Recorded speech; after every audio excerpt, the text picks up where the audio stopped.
Hey, yo, Big Mek. Yeah? Do you think, Ultramarines are the best beakies, right? I suppose so. Well, do you think it's because they're blue? And lucky? Maybe. Well, if you want to win at Warhammer, why don't you just use blue dice? That's brilliant!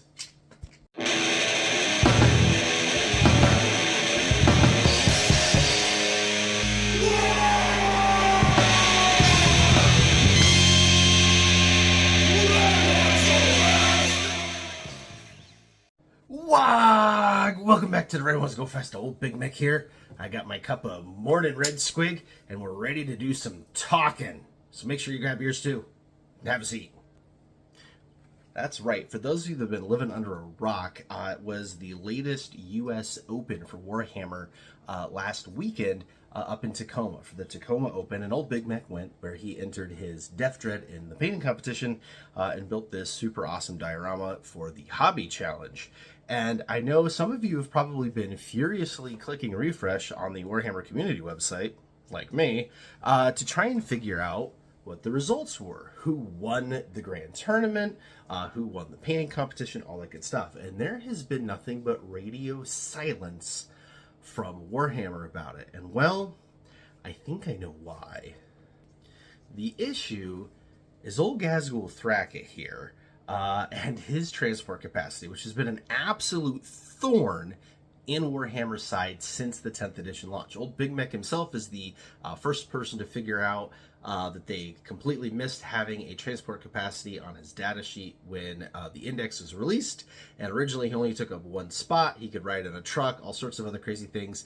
It took them literally multiple revisions to finally figure out how to kind of put him in there, and even then they missed a couple of the vehicles because they keep putting his transport on the vehicle data sheets instead of on his data sheet, something that they still haven't quite figured out. The long and the short of it, though, is that in the latest update, the Balanced Data Slate FAQ errata, where they kind of rolled everything all into one and it kind of became edition 10.5, we did a whole video about it. I'll put it up there somewhere. But basically, they've had to redo so many rules for 10th edition because it's been so messed up that they've redone a lot of the data sheets, even post-codex. And what happened is old Gaz finally got kind of a standardized set of how much capacity he takes up and an answer of how many bodyguards can go with him. And that answer was Gaz and Makari took up 15 slots, and then you could take 2 Mega Knobs with them as a bodyguard, because that's the smallest that squad is allowed, is 2. And then you could put all of those guys in a battle wagon, and off you go into the Wild Blue yonder. The problem becomes that there was kind of a stealth errata update. When that first happened, the only thing that brought the transport capacity of the battle wagon down was not the ARD case. It wasn't even the cannon. It was only the kill cannon. I can't quite remember which side the zap gun went on, so I'm going to demur on that one. But I know for sure, because we were talking about it all over the forums and on Discord and things like that, that, hey, this is really cool. You could take an ARD case and a cannon and still have the full transport capacity. You would lose the firing deck, but orc shooting sucks anyway, so that's not a bad trade-off to get a little bit more anti-tank and still be able to carry Gaz in it and company instead of running the kill cannon. And thus everybody started making sure they had a cannon on their battle wagon. However, on the same day, they did a version 1.1 update on the orc codex FAQ rules errata, and they changed it to the transport capacity of the battle wagon went down with the cannon, the kill cannon, the zap gun, and the ARD case. If you chose any of them, you lost that transport capacity, and it went down to a smaller number where Gaz wouldn't really be allowed. And that becomes an issue because if you downloaded your app update or printed your FAQ in the morning when the article went live, but didn't recheck it in the afternoon or the next day, you would think that you have the most current set of rules when you don't. And especially if you printed those rules, it would have the date on them, and that date would be the same date as the newer set of rules. And that kind of thing just really leaves a bad taste in players' mouths. Now, that brings us to the Tacoma Open. The person who won first overall in the Tacoma Open was playing orcs. Now, I don't know this gentleman. I've never played against him. I've never met him. I don't know anything to say about him other than facts. And the facts of the matter are, in the list that he played, he used Ghazghkull Thraka with Makari and 2 Mega Knobs. Totally cool. He used a Battle Wagon. Also totally cool. His Battle Wagon had an Ard case with Kill Cannon on it.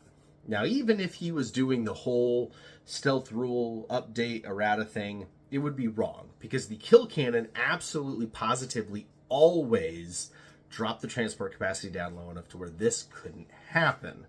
And he did have other things in the list. I think it was like 3 kill rigs or something ridiculous like that, but Ghazghkull can't ride in a kill rig. So I'm not real sure how Ghazghkull's getting around. Well, the problem becomes this particular player was issued a yellow card. Warning, suspension, things like that. Basically every single game, because their opponent would go, hey, you can't do that. Ghazghkull can't ride in a truck with an Ard case and a kill cannon on it. What are you doing? Call over the judges. Judges would go, yeah, you can't do that. Here's a yellow card. The problem goes, he went 8-0 with nearly perfect scores on every game and won the overall grand tournament, now holding an entire deck of yellow cards, having never been disqualified. Now, there is a lot of reasons why old Big Mek does not play uber competitive 40K. This is about 90 of them.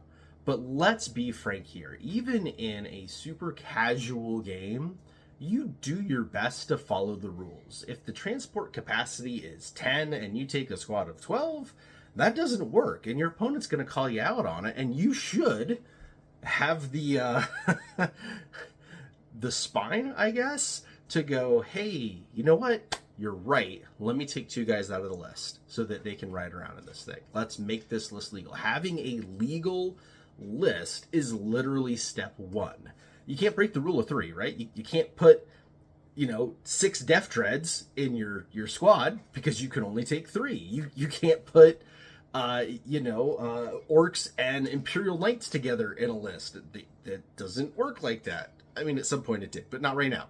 But you know what I mean, right? It's the basic rules. And it doesn't belong to just Warhammer either. This is every game, right? If you're going to play Magic the Gathering, you have 60 cards in your deck, right?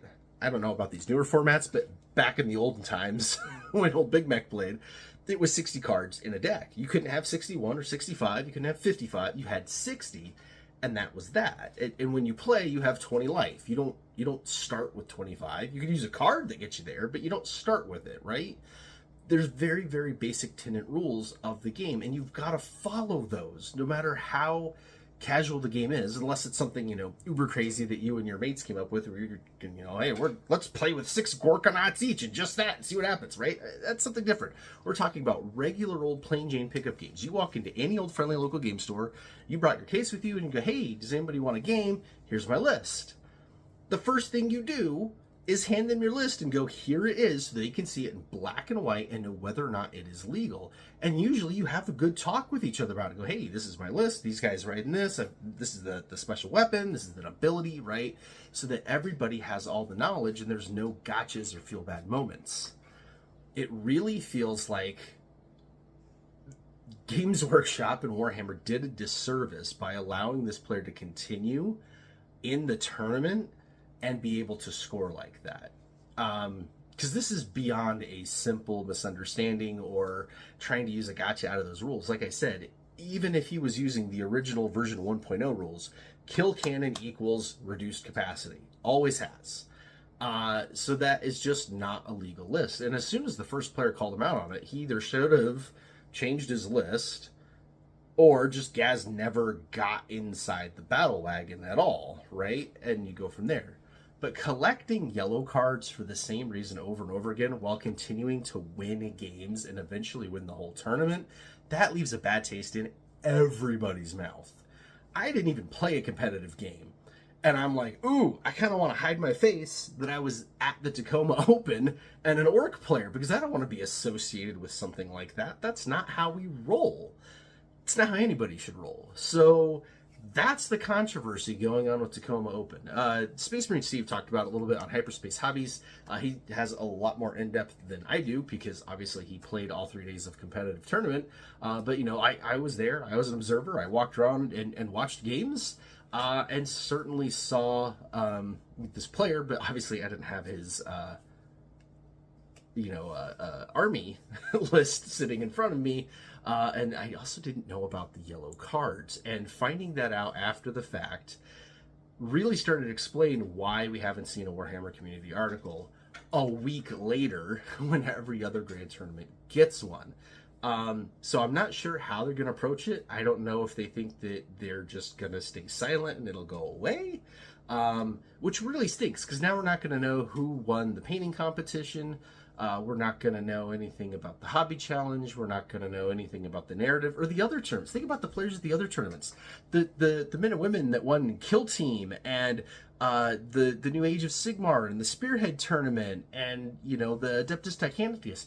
None of them get to be in the spotlight because of the actions of this one player who decided to blatantly go against the rules. So yeah, that's old Big Mek's rant of the day on this one. It really is disappointing that this is how my whole Tacoma Open GT experience is going to end, is on the sour note of we're likely never going to get an article about it. Now, if they do ever actually release anything, by all means, I will bring this back up and do a video and we'll talk about the winners and all of that great, awesome stuff. But if I was a betting orc, I wouldn't bet on it. And with that, we are going to end this video and this whole series about the road to Tacoma Open, where we talked about signing up for it, the new tickets, choosing what model we were going to enter into the painting competition, actually going, the experience itself, and the aftermath, the whole line. We have now completed this story arc and ready to move on to the next thing. And yeah, we got a lot of cool, exciting things to cover. And those of you with calendars know there's a very special month coming up. All right, hopefully you stay tuned for that. We'll catch you in the next video. Until next time, Wagon!